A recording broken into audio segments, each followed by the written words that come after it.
Hello and welcome to the channel. This is a reading, Sekhmet energy, from the Egyptian Neteru wants to express. Thoth is also here, Metajon. As I've been channeling, Mother Sekhmet wants to come through, wants to connect with whoever this is resonating with. Whoever this is resonating with, and I know it's probably a very, very few. She has been coming to my attention and she needs to express something. We had the 888 Lions portal. We are still in Leo season. Let me check my water. One moment. Pardon me. And this is raw, authentic energy. This is raw fire energy. As Mother Sekhmet is a goddess of purification fire, of transformational fire, of healing fire. She's very gentle and kind, but she says it like it is. So if you're ready for that, you're in the right place. If you're not, you can check out another reading if you like my style. But let's just get into it. First of all, I'm getting a lot of angelic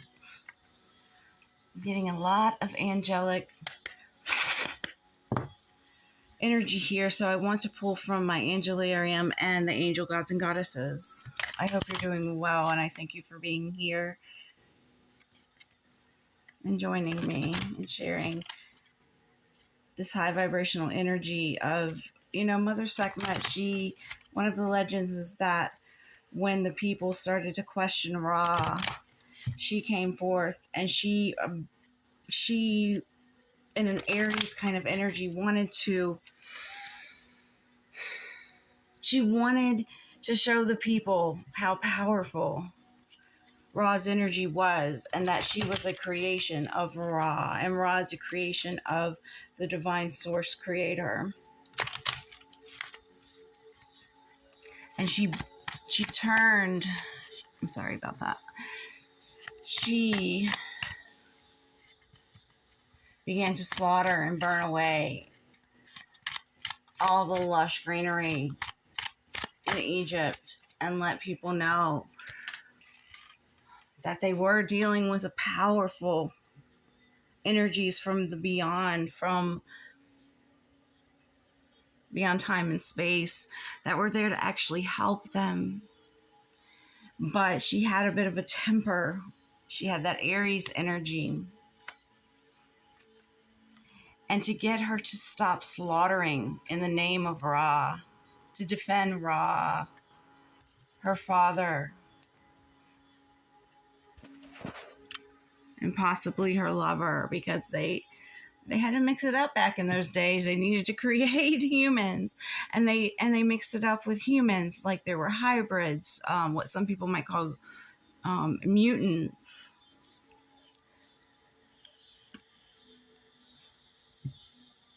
A lion-headed goddess with a female body, with a female human body, excuse me. This is a neurodivergent channel.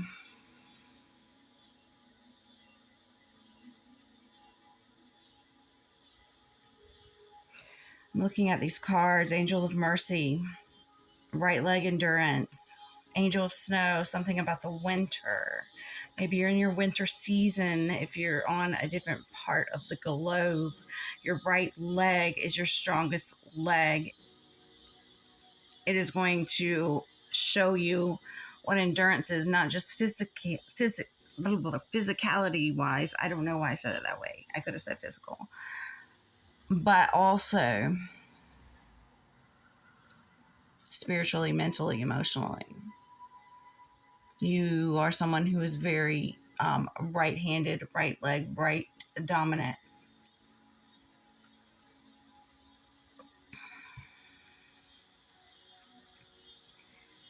Whoever's resonating with this, Mother Sekhmet is actually someone who is very kind and gentle and merciful with you. Because I think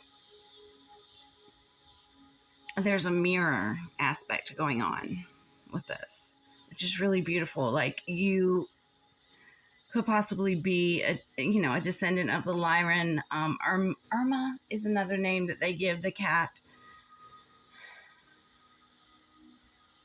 Star race. It's like, whoever's resonating with this, as well as me, we are her daughter. She is our mother. She is our spiritual mother. And she's always here guiding and protecting us. And she wants you to tap into your fierce, fiery, action-oriented. She is a very masculine feminine. She has plenty of feminine, but she's very masculine as far as she takes charge of situations. She takes action when it's needed. And that's what she's calling for you to do. To not be so hard on yourself if you don't move as fast as fire does once it's accelerated by something such as gasoline. That's part of you. But she wants you not to be hard on yourself if there are certain things that you have to endure to get there. I'm getting something about this symbol right here. Hold on. I believe it is either Celtic or Nordic. I'm going to have to look that up, but I'm not going to do it right now because we're in the middle of reading. I could pause it and look it up, but I really don't. I really feel like we just have to honor and respect and understand the mirroring aspects of Mother Sekhmet. Okay, I'm going to pull Hathor. Some people believe that Hathor is another archetype or, oh God, what's the word? Manifestation in the psyche. And she was Ra's lover, and she was Ra's daughter, and she was a cow goddess. And the integration here is really sticking out to me because Sekhmet, Mafdet is another name, in the Egyptian spirituality, religion, the goddesses will sometimes merge and change, as well as the gods, of course. Bast, but Hathor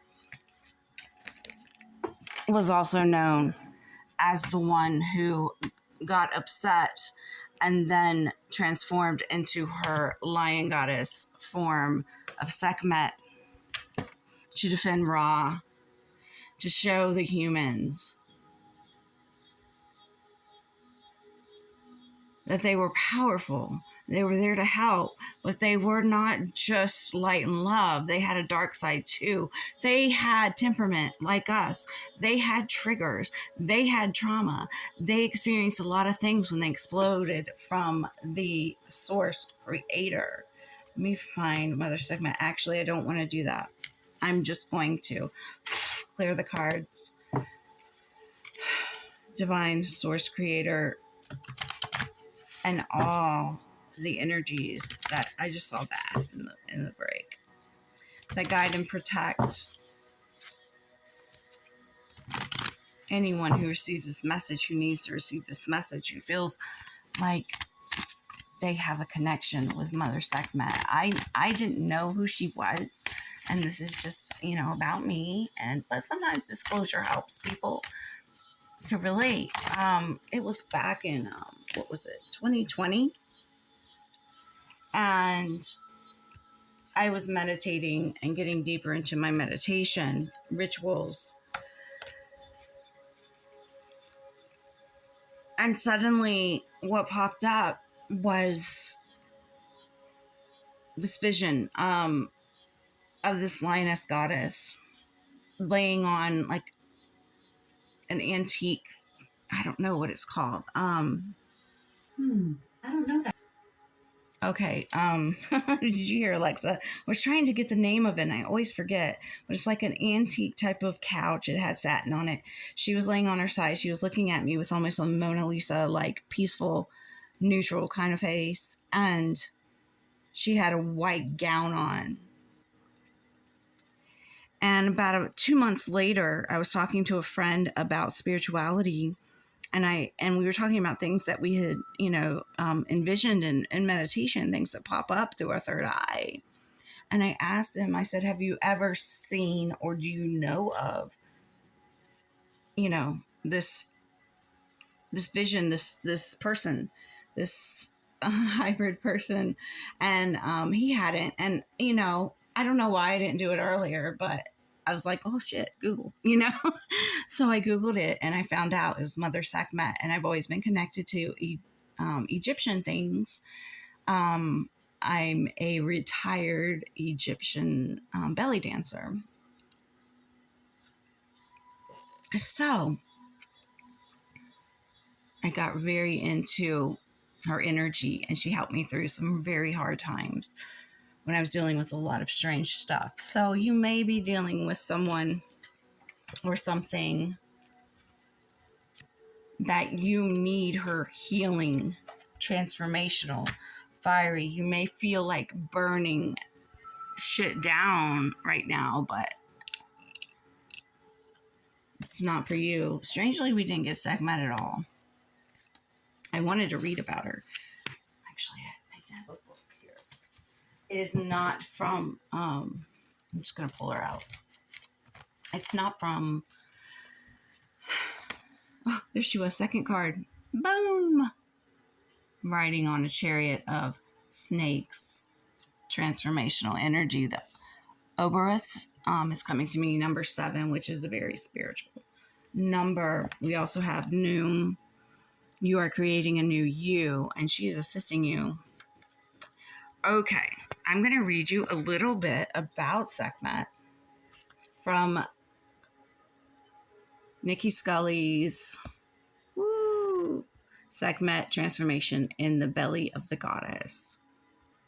So I just opened to a random page, and this book is amazing.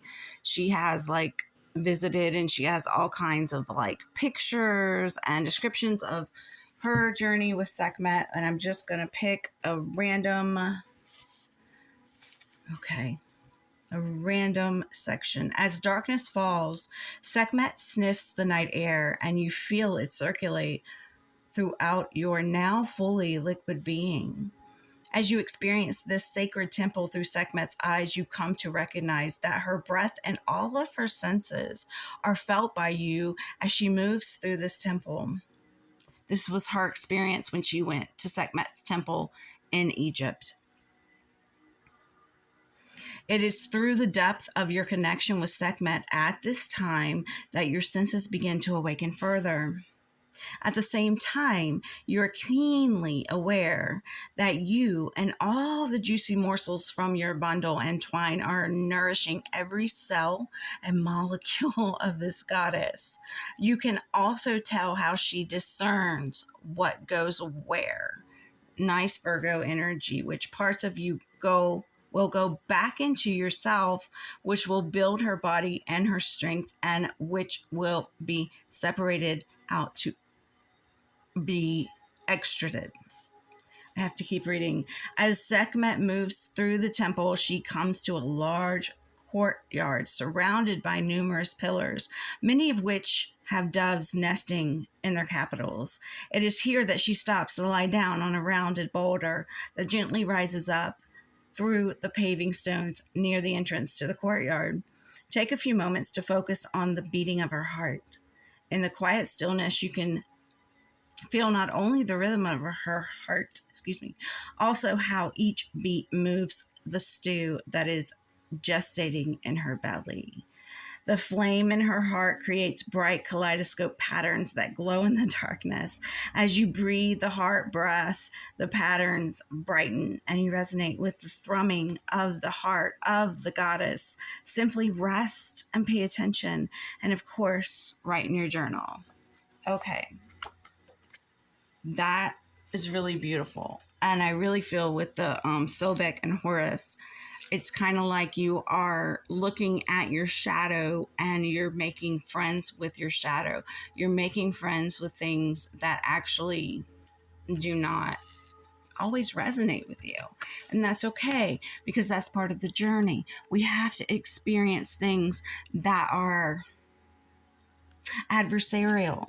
Okay, we have to forgive the things within ourselves and others and try to create some understanding that we're all just on this human journey trying to do the best we can.